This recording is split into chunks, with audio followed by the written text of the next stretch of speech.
Hello and welcome to I GATE Bhilai. बच्चों, GATE 25 का result आ चुका है और आई गेट में कंप्यूटर साइंस के लिए प्रिपरेशन होती है, डीए की भी होती है, ऑफलाइन ऑनलाइन रिकॉर्डेड भी यहाँ पे अवेलेबल है। उनमें से हमारे पास जो ऑफलाइन में बच्चे हैं और जो ऑनलाइन में भी सभी लोगों ने अच्छा परफॉर्म किया है। उनमें से एक स्टूडेंट हमारे पास में प्रेजेंट है अभी, जिनका नाम है निखिल गर्ग, जो बीआईटी के फाइनल ईयर के बीआईटी के फाइनल ईयर में अभी हैं, अभी एग्ज़ाम लिखेंगे, मतलब फाइनल ईयर में हैं। और इनकी जो रैंक है गेट के अंदर में 1852 है, विद इन 2000 के अंदर में रैंक है। बहुत सारे बच्चे सोचते हैं कि इस रैंक पे क्या मिलेगा, तो बच्चों ये बता दूं आपको, इस रैंक पे भी अच्छी जगह एडमिशन हो जाता है। जैसे ट्रिपल आईटी बंगलौर का नाम सुना होगा, डायरेक्ट एडमिशन हो जाएगा इसमें। एनआईटीज़ डायरेक्ट एडमिशन हो जाएगा, न्यू आईटीज़ में एडमिशन हो जाएगा, इवन ओल्ड आईटीज़ में जो इंटरडिसिप्लिन ब्रांच है उसमें भी एडमिशन होने के चांसेस रहते हैं। ठीक है। और ट्रिपल आईटी बंगलौर भी अच्छा कॉलेज है, ऐसा नहीं है, वहाँ पे भी आप जाएंगे, मेहनत करेंगे, फीस ज़्यादा है वहाँ पे, लेकिन मेहनत करेंगे तो प्लेसमेंट बहुत अच्छा लग जाता है। लास्ट ईयर मैंने देखा कि जो स्टूडेंट लोग गए थे वहाँ पर भी अच्छा प्लेसमेंट लगाया था। जो एनआईटी में गया वो लोग भी अच्छा प्लेसमेंट लगाए हैं। क्योंकि ऑलरेडी मैं इस फील्ड में हूँ 20 ईयर से, तो मुझे आइडिया है इस सब चीज़ों का। तो निखिल, आपको बहुत बहुत बधाई सबसे पहले कि आप फाइनल ईयर में रहते हुए कॉलेज में ही बिना ड्रॉप के आपने 1852 रैंक प्रोड्यूस कर लिया है। तो सबसे पहले आपके थोड़ा फैमिली बैकग्राउंड के बारे में जानने का जानना चाहते हैं।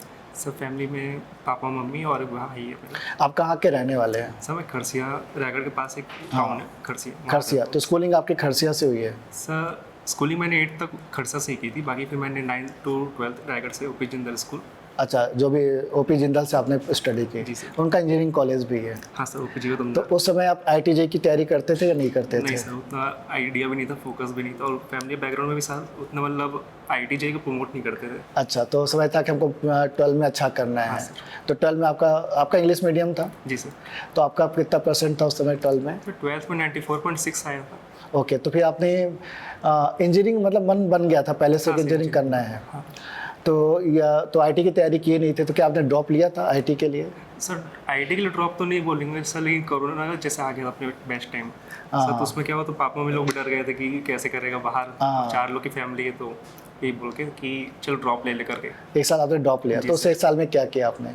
1 साल में मतलब इधर उधर की जैसे तैयारी करते, वीआईटी की एग्जाम होती है, वीआईटी ब्लोर, वीआईटी, हाँ सर, वीआईटी ट्रिपल ई करके सर, तो उसकी मैंने तैयारी की थी। जैसे तो चेन्नई जैसे मेरा क्लियर हो गया था, चेन्नई मिल रहा था मुझे, तो लेकिन ग्रेड 2 में था, उसकी कॉस्टिंग बहुत ज़्यादा थी। तो ग्रेड 2 में उनकी क्या फीस रहती है?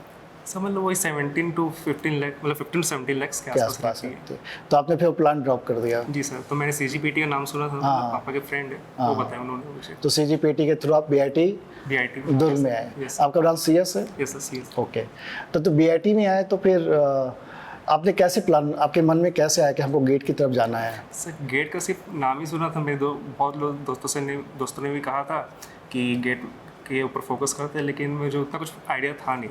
तो 3rd सेमेस्टर निकल गया, फिर मैंने जैसे आपकी कोचिंग है आई गेट, तो मेरे और दोस्तों ने कहा कि आई गेट करके एक बार डेमो क्लासेस चल रहे हैं, ट्राई करते हैं। तो मैंने डेमो क्लासेस ज्वाइन की, देखा मैंने पहली क्लासेस में सी चल रहा था, मैंने कहा कि सी का भी क्यों पढ़ा रहे सर, सी तो हम लोग को आता है, ऐसे करके मतलब वो रहता है कॉन्फिडेंस। हाँ, चूँकि हम कहीं ना कहीं इसको पढ़े रहते हैं सब्जेक्ट को। लेकिन देखा कि जो एकदम बेसिक जो था वो मुझे नहीं आ रहा था, तो मुझे लगा कर ये चीज़ तो मैंने पढ़ चुका है, उसके बावजूद मुझे नहीं आ रहा, तो करके तो इसको फोकस करने की ज़रूरत है, इसको स्ट्रॉन्ग करना। और मतलब आपको टेक्निकल में इंटरेस्ट आ गया? जी सर। तो फिर आपने गेट ज्वाइन कर लिया? जी सर, तुरंत ज्वाइन कर लिया। तो कब से स्टार्ट? 4th सेमेस्टर से स्टार्ट किया था? Yes sir, 4th semester. आपके दोस्त लोग भी थे, आप भी आए 4th सेमेस्टर में। तो फिर उस समय आप कितना टाइम देते थे जब आप प्री फाइनल ईयर में आपको एग्जाम लिखना था गेट का? तो बिल्कुल सीरियस थे कि बस ये था कि बस करना है थोड़ा बहुत? अभी सर प्री फाइनल ईयर में तो मेन फोकस था कि सब्जेक्ट्स जल्दी से जल्दी कंप्लीशन कर लेते। तो आपने कंप्लीट कर लिया था? जी सर, मतलब बस 2-3 सब्जेक्ट बाकी थे, और कुछ जैसे 1-2 टॉपिक बच जाते हैं, जैसे डायनामिक पाइपलाइन था, बस ये बाकी था। बाकी आपने सारा चीज़ कर लिया था। और उस समय टेस्ट वगैरह लिखा था आपने? सर टेस्ट बोलने से मॉक टेस्ट दिया था, डायरेक्ट टॉपिक वाइज वगैरह नहीं दिया था। और पीआईक्यू वगैरह सॉल्व किया था आपने? सर पीआईक्यू जो अपने टेस्ट मतलब क्लास में जो करवाए थे वो सब कर लिए थे, और उसी को मतलब प्रैक्टिस कर लिए थे, ज़्यादा मतलब उतना फोकस नहीं दे पाए थे। तो प्री फाइनल में आप क्वालिफाई कर गए थे? जी सर। तो फिर उसके बाद फिर जब क्वालिफाई किए थे, अच्छा रैंक नहीं था, तो फिर आप क्या सोचे कि करना है आगे कि नहीं करना है? सर करना है आगे सर। मतलब क्वालिफाई थे तो मोटिवेट हो गए, चलो जब इतना किए तो और कर लेंगे। जी सर। तो फिर दोबारा कब लगे आप? सर दोबारा मतलब उसी टाइम लगे, फरवरी में जैसे रिजल्ट आ गया, तो मैंने फरवरी में वापस स्टार्ट कर दिया था कि जो पहले बैकलॉग है उसको क्लियर कर ले जल्दी। तो फाइनल ईयर में कब तक सिलेबस कवर कर लिया था आपने? सर जून मिड जून तक पूरा मैंने सिलेबस कंप्लीट कर लिया था। कर लिए थे। तो कैसे पढ़ते थे, ऑफलाइन में आते थे आई गेट में या रिकॉर्डेड का भी हेल्प लेते थे? सर रिकॉर्डेड का भी हेल्प लेते थे और ऑफलाइन तो सर, लेकिन जो इन्वायरमेंट मिलता है वैसा नहीं मिल पाता, तो मेनली ऑफलाइन में ज़्यादा फोकस था। तो दोनों में, मतलब दोनों से मिक्स करके पढ़ा सर। आपने। तो फिर उसके बाद टेस्ट कब से स्टार्ट किया था आपने? सर टेस्ट मैंने जून के बाद ही स्टार्ट कर दिया, वैसे रिवीजन कर रहा था मैं बीच बीच में, लेकिन टेस्ट मैंने स्टार्ट कर दिया। प्रियांशु है अपने आई गेट का ही, तो उसके साथ मैंने मिलकर टेस्ट वेस्ट देना स्टार्ट किया। Okay okay.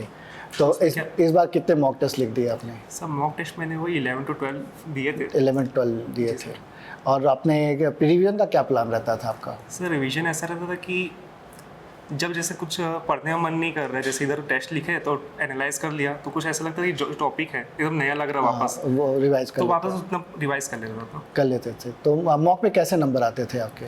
सर मॉक में वही जैसे 3 बार 50 जैसे क्रॉस कर दिया था, ऐसे मतलब 40 to 50 मतलब रहता था रेंज। और गेट में कितने मार्क्स आए आपके? सर गेट में तो 62.67 आया था मेरा मार्क्स। तो ये नॉर्मलाइजेशन के बाद? नॉर्मलाइजेशन के बाद 59 या 58 कुछ हो गया था। मतलब आपका भी जो था फर्स्ट सेशन था, जी सर। तो 3 नंबर आपके घट गए। घट गए सर। तो ये थोड़ा सा इस बार काफ़ी मतलब डिसअपॉइंटमेंट कर रहा है लोगों को कि नंबर्स घट गए आप या कुछ नंबर बढ़ गए। तो खासकर फर्स्ट हाफ वालों को लिए थोड़ा सा ये प्रॉब्लम रहा है, लेकिन स्कोर आपका अच्छा होगा।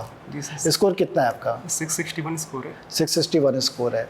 कॉलेज तो आपको मिल जाएगा, इसमें नो डाउट, कोई अच्छा कॉलेज आप ले सकते हो। तो आपका क्या प्लान है कि ड्रॉप लेंगे कि कॉलेज लेंगे? सर ड्रॉप लेने का ऐसा कुछ मन तो नहीं है, क्योंकि फैमिली भी है, तो अब वापस ड्रॉप लूँगा तो ऐसा लगता है कि मोटिवेशन जिस लेवल से अभी पढ़े थे उतना मोटिवेशन नहीं आएगा। लेकिन जैसे मान लो आपको, जैसे आपने बताया कि आपका 15 लाख फीस लग रहा था BIT बंगलौर में, तो आप नहीं गए थे। जी सर। ठीक है, अभी 15 लाख फीस लगेगा IIT बंगलौर में, तो क्या करोगे?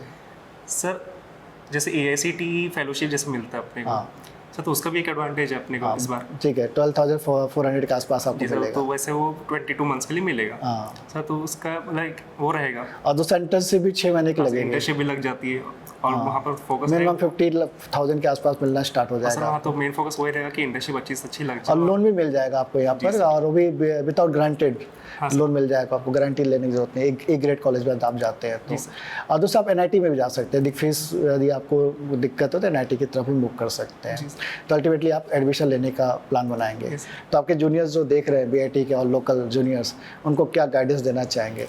वो मैनेज नहीं कर पा रहे, अभी जो खासकर जूनियर आ रहे हैं वो कॉलेज के साथ में मैनेज नहीं कर पा रहे। आप लोग कैसे मैनेज करते थे? सर मैं तो यही बोलूँगा करके, जैसे हमने जो गलती की कि वापस कॉलेज को एकदम ज़्यादा प्रेफरेंस देते थे, फिर वापस वही कोचिंग के मतलब उतना बैक आते थे, तो वो चीज़ थोड़ा दिक्कत था। तो जितना ज़्यादा मतलब ज़रूरी हो उतना ही जाओ कॉलेज, उतना मतलब ऐसा नहीं कि कंटिन्यू जाना है, तो सिटी भी देना है, सिटी के लिए प्रिपेयर भी करना है। टीचर लोग देखेंगे ना, फर्स्ट सिटी में अच्छा परफॉर्म करो तो सिटी 2 में अच्छा मार्क्स दे ही देते हैं, मतलब नहीं दोगे तो भी तो TM में तो मिल ही जाएगा कम से कम।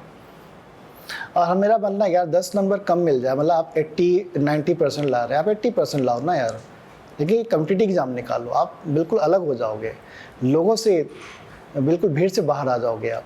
तो ठीक है, लेकिन हाँ कोशिश करो कि कॉलेज का भी मैनेज हो जाए। ऐसा कुछ भी नहीं है, मैनेज लोग करते हैं, ऐसा नहीं बोलूँगा 93 वाला गेट नहीं निकाल पाता, वो भी निकाल लेता है, लेकिन आपको मैनेज करना पड़ेगा तभी आप कर पाएंगे। ठीक है, आप इस सब सीनियर से कनेक्ट होइए, बातचीत करिए, ये आपको और गाइड करेंगे और आपको बताएंगे कि कैसे क्या आगे करना है। पर्सनली मिलेंगे शायद और अच्छे से आपको बताएंगे ये। ठीक है, कैमरे के साथ थोड़ा सा हिचक हो सकता है कि लोग खुल के उतना नहीं बोल पाते, लेकिन आप जब पर्सनली मिलेंगे तो आपको नेगेटिव पॉजिटिव सारी बातें बताएंगे। इससे मिलिए, जुड़िए, बातचीत करिए, गाइडेंस लीजिए और आपको बेनिफिट होगा।